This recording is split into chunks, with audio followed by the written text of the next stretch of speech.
নমস্কার বন্ধুরা, প্রিয়াস কিচেনের আরও একটি নতুন পর্বে আপনাদের সকলকে স্বাগত জানাই। আজ আমি আপনাদের সাথে পনির ভুর্জির রেসিপি শেয়ার করব। এটা বানানো যেরকম খুব সহজ, আবার হয়ও খুব কম সময়ে, হাতে কম সময় যদি কম থাকে তাহলে কিন্তু এটা একদম বেস্ট অপশন। তাহলে চলুন এবার আমি রান্নাটা শুরু করে দিই। পনির ভুর্জি বানানোর জন্য আমি প্রথমে কড়াই ভালো মতো গরম করে নিয়ে দিয়ে দিচ্ছি 1.5 টেবিল চামচ মতো রিফাইন্ড তেল।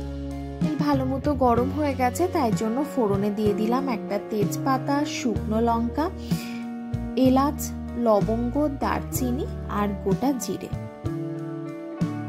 এবার পেঁয়াজ দিয়ে দিচ্ছি। পেঁয়াজটা একটু লালচে করে ভেজে নেব। এখানে আমি 3টে ছোট থেকে মাঝারি সাইজের পেঁয়াজ এরকম ভাবে কুচো করে কেটে নিয়েছি।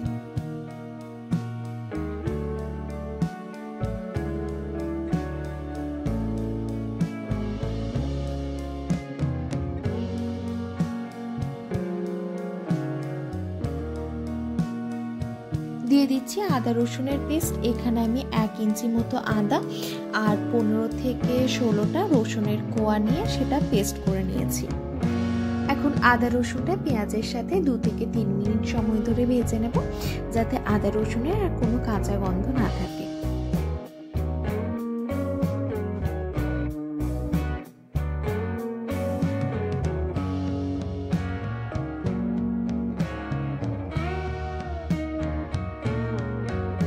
এবার কয়েকটা গুঁড়ো মশলা দিয়ে দেবো, যার মধ্যে প্রথমেই দিয়ে দিলাম 1 চামচ মতো হলুদ গুঁড়ো, 1 চামচ কাশ্মীরি রেড চিলি পাউডার, 1/2 চামচ জিরে গুঁড়ো আর 1/2 চামচ ধনে গুঁড়ো।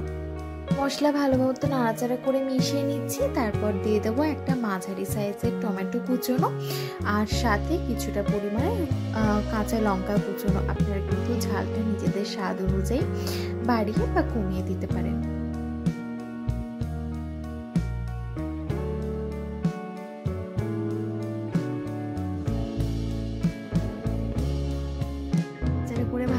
মিশিয়ে নিচ্ছি। এরপর দিয়ে দেব কিছুটা পরিমাণে গরম জল, যাতে মশলা পুড়ে না যায়।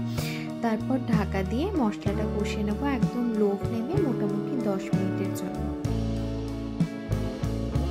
দিয়ে দিচ্ছি স্বাদ অনুযায়ী লবণ।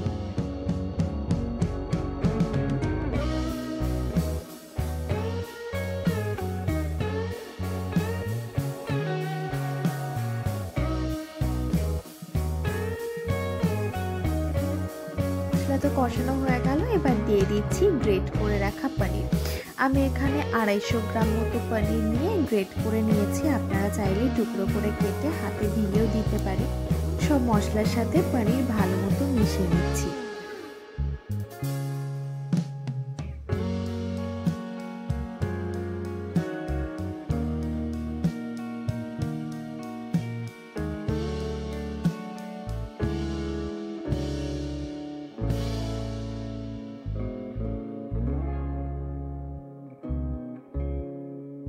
দিচ্ছি সামান্য একটু গরম মশলার গুঁড়ো আর সাথে 1 চামচ মতো গুড়ের পাউডার, যা স্বাদটা ব্যালেন্স করার জন্য। নাড়াচাড়া করে মিশিয়ে নিচ্ছি। তারপর কিন্তু ঢাকা দিয়ে রান্না করে নেব 10 মিনিটের জন্য। তবে প্রথমে 5 মিনিট পর একবার ঢাকা সরিয়ে চেক করে নেব, যাতে কড়াইতে লেগে না যায়।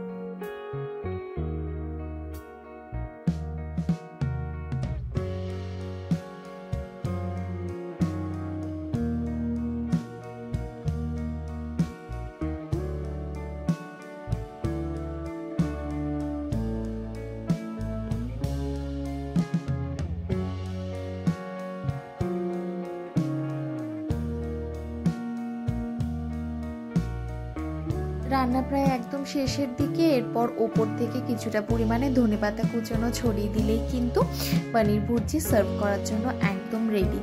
এটা যে কোনো রকম পরোটা কিংবা রুটি বা ভাতের সাথে খেতে কিন্তু বেশ ভালো লাগে। আপনারা অবশ্যই একবার বাড়িতে ট্রাই করে দেখবেন। আর কেমন লেগেছে আপনাদের সেটা কিন্তু অবশ্যই কমেন্ট বক্সে জানাবেন। ভালো লেগে থাকলে ভিডিওটা একটা লাইক আর বন্ধুদের সাথেও শেয়ার করে দেবেন। আর চ্যানেলটা এখনো সাবস্ক্রাইব করে না থাকলে সাবস্ক্রাইব করারও অনুরোধ রইল। আবারও দেখা হবে আর অন্য একটা ভিডিও নিয়ে। ধন্যবাদ।